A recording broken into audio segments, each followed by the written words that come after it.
বিএনপির ভারপ্রাপ্ত চেয়ারম্যান জনাব তারেক রহমান সর্বপ্রথম এক দফা দাবি ঘোষণা করেছিল। শুধুমাত্র শাহবাগ নয়, শুধুমাত্র যাত্রাবাড়ি নয়, পুরো বাংলাদেশে হাজার হাজার লক্ষ ছাত্র দলের নেতা কর্মীরা এই জুলাই আগস্ট গণঅভ্যুত্থানে অগ্রভাগে নেতৃত্ব দিয়েছে। প্রিয় উপস্থিতি, আমি আমাদের এই আজকের এই ঐতিহাসিক ছাত্র সমাবেশে জুলাই আগস্ট গণঅভ্যুত্থানে ছাত্রদল যে বিরোচিত ভূমিকা পালন করেছে, আমি আপনাদের সবাইকে ছাত্রদলের পক্ষ থেকে এই ঐতিহাসিক ছাত্র সমাবেশের মাধ্যমে সবাইকে ছাত্রদলের এই বীর সৈনিকদের প্রতি কৃতজ্ঞতা জ্ঞাপন করছি। আপনাদের স্মরণে রয়েছে 1 জুলাই যেদিন বৈষম্য বিরোধী ছাত্র আন্দোলনের বেড়ার সংগঠিত হয়েছিল, সেদিন ঢাকা বিশ্ববিদ্যালয়ের সহ জগন্নাথ বিশ্ববিদ্যালয়ের সহ ঢাকার সকল ছাত্র দলের ইউনিয়ন সেদিন থেকে আন্দোলন সংগঠিত হয়েছিল। পরবর্তীতে আপনাদের স্মরণে থাকার কথা আমি আজকে আপনাদের উপস্থিতিতে একটি বিষয় স্পষ্ট করছি। 3 জুলাই 2024 এই কোটা সংস্কার আন্দোলনের পক্ষে ছাত্র দলকে সর্বাত্মকভাবে রাজপথে থাকার জন্য আনুষ্ঠানিকভাবে প্রেস ব্রিফিং এর মাধ্যমে, ভিডিও বার্তার মাধ্যমে ছাত্র দলের সাংগঠনিক অভিভাবক, আমাদের গর্বিত অভিভাবক জনাব তারেক রহমান যে স্পষ্ট বার্তা ছাত্র সমাজের প্রতি প্রদান করেছিলেন, কোটা সংস্কারের পক্ষে 3 জুলাই 2024 সর্বপ্রথম বিএনপির ভারপ্রাপ্ত চেয়ারম্যান ছাত্র দলের সাংগঠনিক অভিভাবক জনাব তারেক রহমান স্পষ্ট নির্দেশনা প্রদান করেছিলেন। সেই নির্দেশনা মোতাবেক আমরা ছাত্রদল সর্বাত্মকভাবে অংশগ্রহণ করেছি।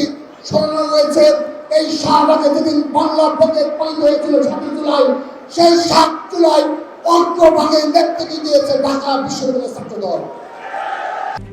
RICL TMX, যুগের পর যুগ স্থাপনা থাকে মজবুত।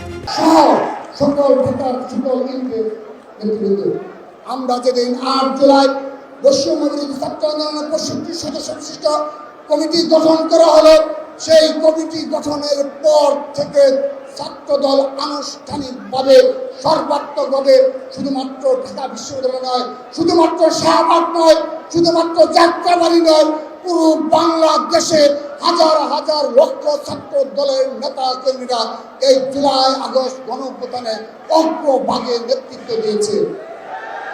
প্রিয় উপস্থিতি, আপনাদের স্মরণে রয়েছে 11 জুলাই ছাত্রদল কেন্দ্রীয় সংসদের পক্ষ থেকে নয়াপল্টন পার্টি অফিসের প্রেস ব্রিফিং এর মাধ্যমে আমরা কোটা সংস্কার আন্দোলনে সম্পৃক্ত থাকার কথা স্পষ্টভাবে নির্দেশনা প্রদান করেছিলাম শত শত সাংবাদিকের সামনে। আপনাদের স্মরণে রয়েছে 14 জুলাই খুনি হাসিনা যেদিন কটূক্তি করেছিল রাজাকারের বাচ্চা বলে, সেদিন আমাদের ঢাকা বিশ্ববিদ্যালয়ের বোনেরা বিক্ষোভে ফেটে পড়েছিল, বিক্ষোভে উত্তাল ছিল ঢাকা বিশ্ববিদ্যালয় হলগুলো। সেদিনও ঢাকা বিশ্ববিদ্যালয়ের ছাত্র দলের সকল পর্যায়ের নেতাকর্মী, ছাত্র দলের সকল পর্যায়ের নেতাকর্মী সেই রাত অবধি রাজু ভাস্কর্য অবস্থান গ্রহণ করেছিল।